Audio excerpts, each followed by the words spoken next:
Bush, forcing the PLO to accept everything that the Israelis are asking for. As AlJazeera has already revealed in the Palestine papers, something that people like myself had been saying for a long time, that the PLO leadership has capitulated totally and completely.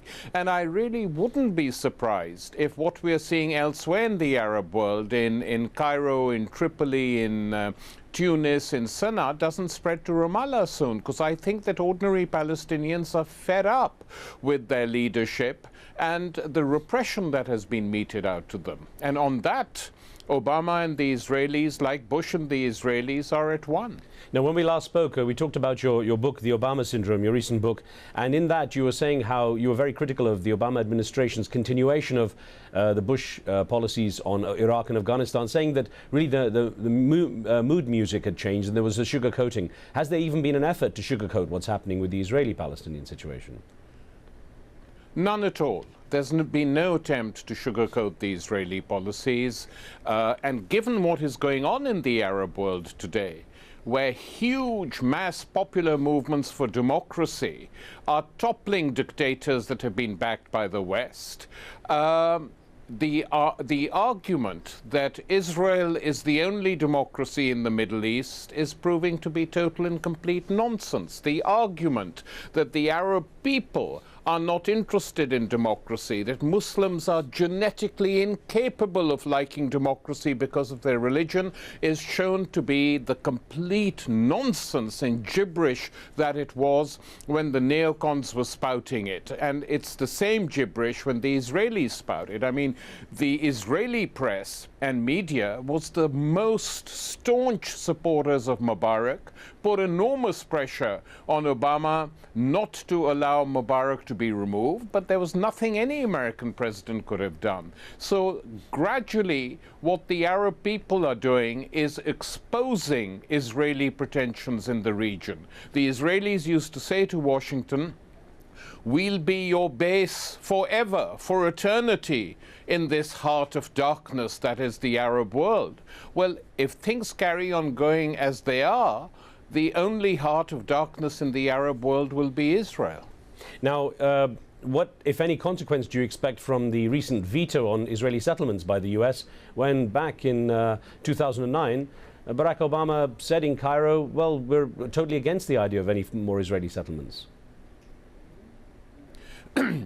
Nothing much is going to change on that, Riz. You know, they say one thing one day, another thing the other day. Essentially, what the Israelis have done is given token support to American advice, which is weak, as we know, in any case, and carried on disregarding any real instructions they may or may not be getting from Washington. And the number of settlements that have been built and are still being built on the West Bank and in the occupied territories makes the idea of a two-state solution laughable, a farce. It's not going to happen because it can't happen. It can't happen physically because of what the Israelis have been up to. So the Israeli leadership may not like to hear this, but essentially what they have done is made a single state in Israel-Palestine inevitable over the next decades. It's a shame. It seems like there was a critical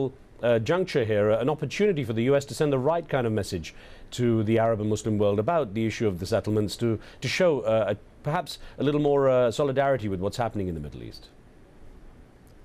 I don't think they're capable of that. For some reason, they regard at the moment Israeli and American interests in the region as exactly one and the same.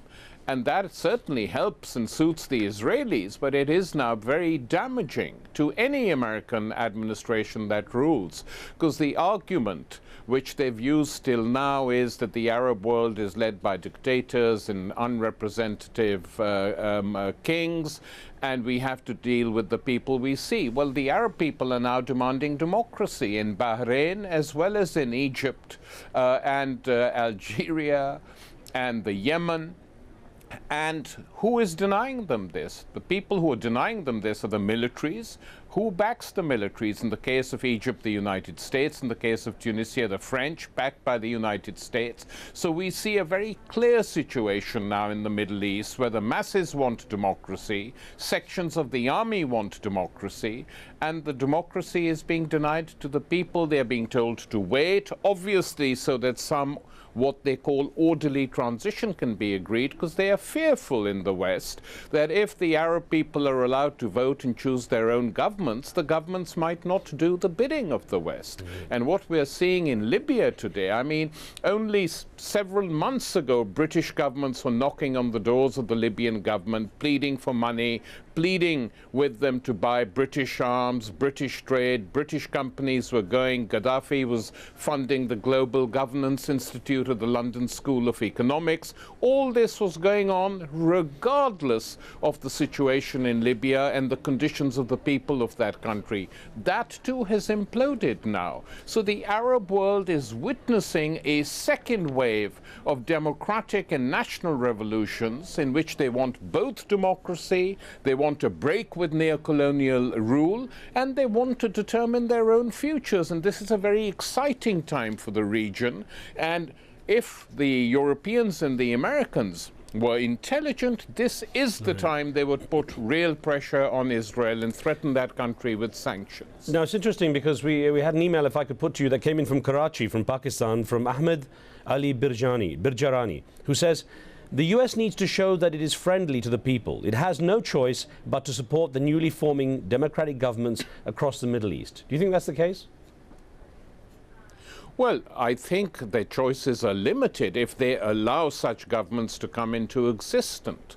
As at the moment, what is taking place in Egypt, we have a Supreme Military Council which hasn't lifted the state of emergency, which imposes a strict curfew, which essentially is not sure of what it's going to do. And what needs to be done is very clear. A, there should not be a military council in Egypt. There should be a council which involves all the political parties and obviously includes representatives from the army. This council should then agree a timing for the election of a constituent assembly to determine and create a new constitution according to which new elections should take place. That is what should happen in all the Arab countries, and that is the demand. People want constitutions which guarantee political freedoms and social rights. And that is what they have been fighting for, and any attempt to resist them will result in further upheavals. Well, another email we had that came from Bangladesh, from Masihul Haq Chowdhury, who says, from Dhaka, says, the US and its allies can play an important role in the region if they interpret the sentiments of the revolutionary masses. They should be careful to avoid the mistakes of Iraq and Afghanistan. It seems the US has largely kept out of this up to now, played very much a backseat role.